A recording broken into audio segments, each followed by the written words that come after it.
Oh yeah. Okay.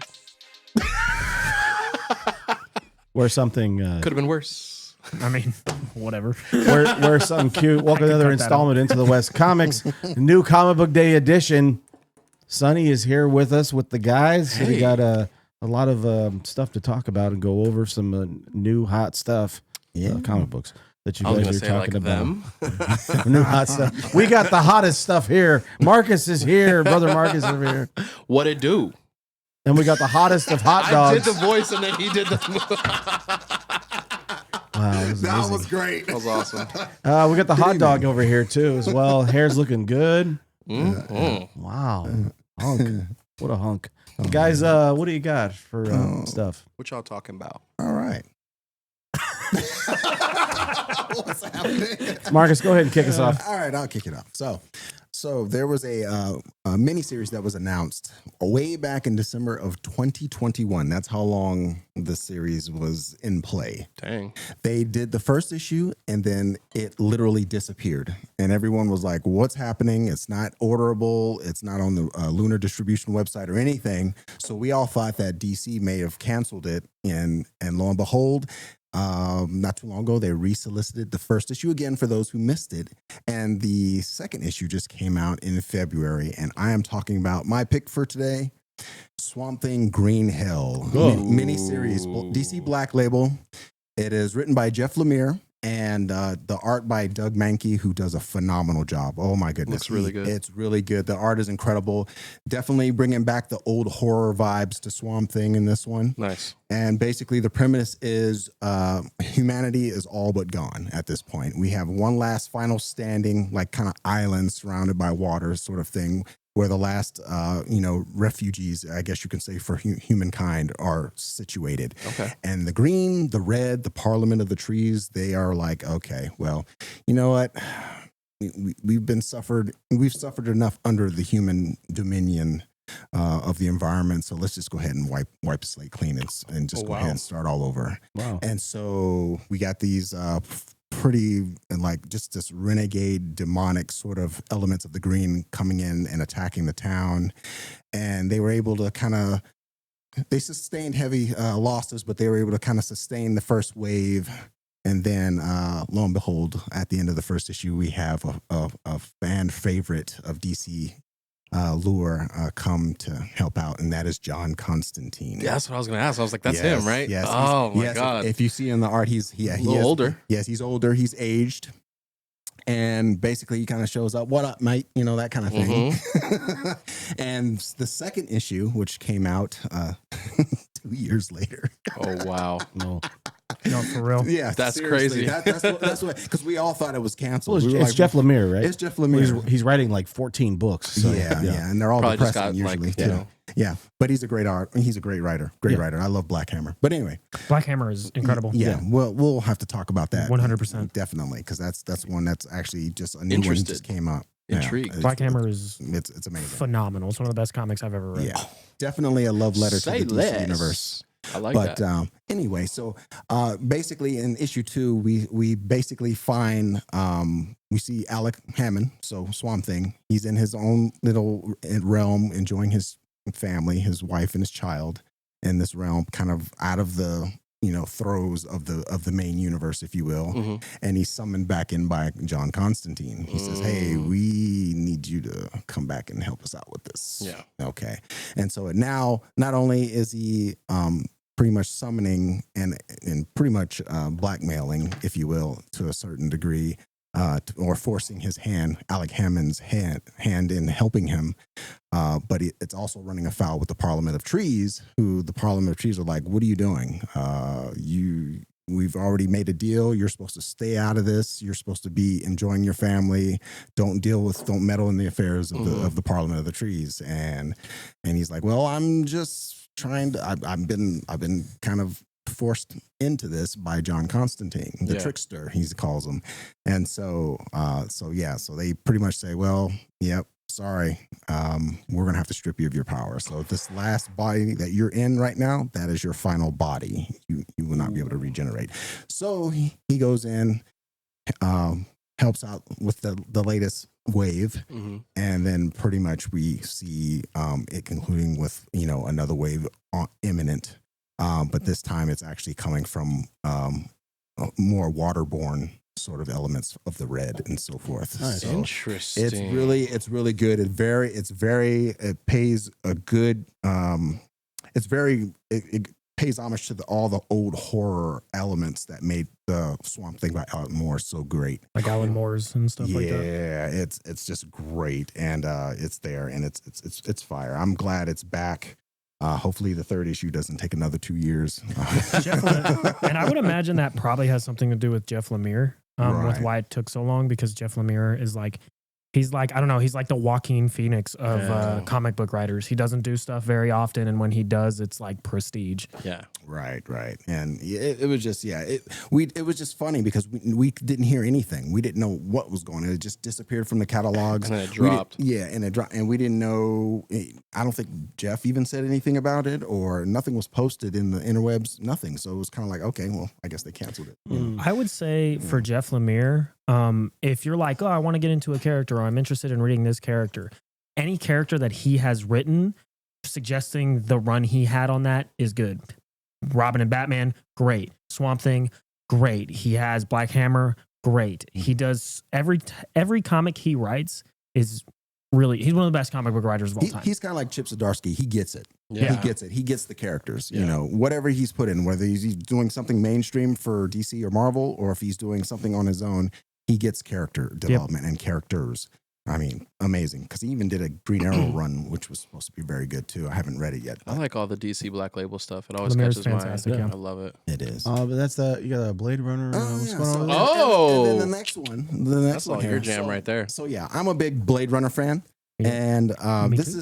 is the I just brought this in for visual aid. This is the artist edition of Blade Runner 2019. There is a 2039, but 2019. This is the first story arc, written by Michael Green, Mike Johnson, and then this is the art by Andres Ginaldo. And this is an oversized hardcover of all his pencil work that he did for the first. This is it has a volume 1 on it, which has me excited about it being and more subsequent volumes coming. But it's by Titan Comics. They have the license for the Blade Runner franchise. That's so and cool. It collects the first 4 issues of the 12-issue story arc, which starts it off. And what you're seeing is pictured is Ashina Ash, who is a replicant Blade Runner. Oh, So much like the movie 2049 by Ryan Gosling, she's a replicant Blade Runner. So she's after her own, and it basically starts. The first story arc starts off where she's hired to investigate missing wife and daughter of a business tycoon who was personal friends with Eldon Tyrell, who's now passed in this world, and so. The adventure takes her out of LA into the off-world. We get to see the off-world colonies and more of that elaborated in the comic world, which is really great. And Andres Ginaldo is phenomenal. He went to film school and he just fell into storyboarding and loved it. And man, I hope he doesn't stop, because he complements Sid Mead's original visualization of the movies and everything, with the iconic building, LAPD buildings and the speedsters and the guns and everything. It's so good. Looks on point. Yeah. And so, that arc takes you, it's a 12-issue arc that basically takes you from LA to off-world back to LA. And then there's 2029, which just concluded, which is another 12-issue arc, which is tied in with this. We're still following Ashina in that arc as well, and a lot of the main characters. And then 2039 just started, set obviously 10 years later from that story arc, where we're still following them, and we're 3 issues into that one as well. So wow, it's a great series. I highly recommend it. Michael Green, it's very Tom Taylor-esque in terms of how to read. That, It's We like Tom Taylor. Yeah, Yeah. It's a very fast read. It's a very it flows really well. The paneling and the art is superb. So, I mean, you can get through 4 issues easily within like 15 Which is the minutes best to an part hour, of half Tom hour. Taylor-esque writing. It's like you can read a fun story and you don't feel like you have to devote 3 hours to it. Right. Yeah. The hot dog. What you got over So there? we talked a little bit about the Superman books that are starting up at the Dawn of DC and that event, which I'm sure Frank's going to touch on after I'm done. And this week I wanted to go back and kind of talk about some of the Batman books that are going on right now. Two of my favorite. Quick shout out to Detective Comics by Ram V, which is like, it's the best gothic kind of horror driven Batman comic I've read since Batman Gothic, which is Grant Morrison's first work on Grant Morrison. Wow. Since I read that book, to give some context, I read that book probably like 2 years ago. It's much older than that, but it gives that same kind of vibe. And I think the art from it had been, I can't remember the gentleman's first name, but Albuquerque was doing the art. Raphael Albuquerque. And now on this newest issue that came out this week, it is Ivan Haish, who is famous for Green Lantern. What is that event called? Yeah, Blackest Night. Blackest Night. There we go. He's famous for the Blackest Night event, and he's on it now. And it's a stellar book. It's well written. Nice. It's all the themes it's trying to hit, and it's beautiful to look at. It feels like Gotham is a living, breathing place, which you don't always get, and that's probably one of my favorite things about it. And Ramvi, who wrote had his Swamp Thing running before he got onto Detective Comics, he was just perfect for this kind of story for Batman. Mr. Freeze is involved in what's going on at the current junction. That's cool. And it's just a really good, fun kind of horror Batman book. Yeah. Especially like adjacent to what Jimenez and Zdarsky are doing right now, which is a little more action orientated. This is a good change of pace. Nice. And now to talk about the book that I wanted to talk about today is Batman versus Robin. It's written by Mark Waid, art by Muhammad Asrar. That spun out of the World's Finest comic that Mark Waid is also writing, that Dan Mora was on. And it's the main villain from the first 3 issues of that, the Devil Neza, which I didn't find that story in World's Finest the most compelling. It was fun, but since it has come to the pages of Batman versus Robin, it's super interesting. There's a bunch of stuff going on with the Lazarus Pit and Lazarus Planet event that had gone on, and the Devil Neza is a super intense, intimidating villain that kind of counters Batman and Robin very interestingly. Cool. It plays in from the Robin run that Williamson was on not too long ago. It's tying all those books together in a very interesting and fun way. And it's a really fun read. It's Batman in a situation where he's overmatched and he's handling it. There's some stuff with Dr. Fate earlier in the run. It's at issue 5 now. And it's just one of my favorite books to read right now. Mark Waid continues to be Mark Waid. I know Marcus loves Mark Waid. And Muhammad Asrar, I didn't love the art on it at first because it was like, I was watching him draw characters or reading him draw characters that Dan Mora had just been drawing. Yeah. But now that I've kind of separated it and it's his own kind of feel for the book, I think it lends really well to the story that Mark Waid is telling. And the Dawn of DC thing is all kind of the mind child of Mark Waid. Yeah. So all the stuff going on and him actually writing, it's been really cool to read. And all the Batman comics right now are really, really fantastic. And I think all the Superman comics are really fantastic right now. And that doesn't always happen. Yeah. And that makes me really happy, especially as a big DC fan. I'm sure you guys have noticed I always talk about DC books, but I just love them. I know. But we like other stuff, but I the feel Dawn like of DC. it always comes down to DC comics are always way better, in my opinion, man. Better storytelling. I think the storytelling, yeah, it's the storytelling, and I think it may be because of the storytelling, we seem to relate to those characters a little bit more. I think I agree. You know, we think of characters from Marvel as more merely capes, something that we can enjoy. Yep. Yeah. But we seem to be able to relate more towards some of those, you know, like whether it be John Constantine or seriously. They feel like actual people with actual problems, even when there are guys like Superman who can carry a planet from one side of the universe to the other. Exactly. A couple of news and notes before we get out of here on New Comic Book Day. Thank you for that stuff. Yeah, those were awesome. It's good. Good suggestions, recommendations. For I was gonna go hard in the paint for the Green Arrow series. It's a 6-issue mini. Josh Williamson.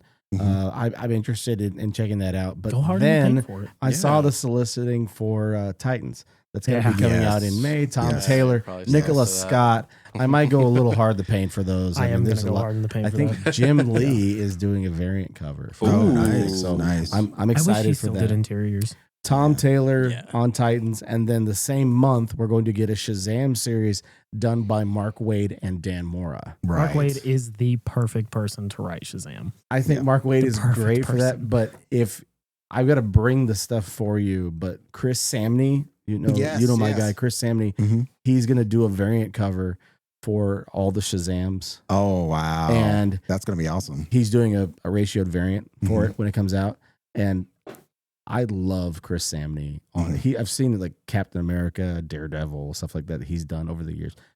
He's great. Yeah, and I'm really excited to see him on that. But that's going to be fun. And then we got like a little more detail as far as the Batman Brave and the Bold series. It's going to be prestige format. It's going to be have multiple writers. Christopher Cantwell, kind of like Red and Blue Superman. Tom King, Dan Moore is actually going to do some writing for the prestige format of the Brave and the Bold. That's interesting. It's going to be like $8 an issue. Jock style. Going to be big stock cover.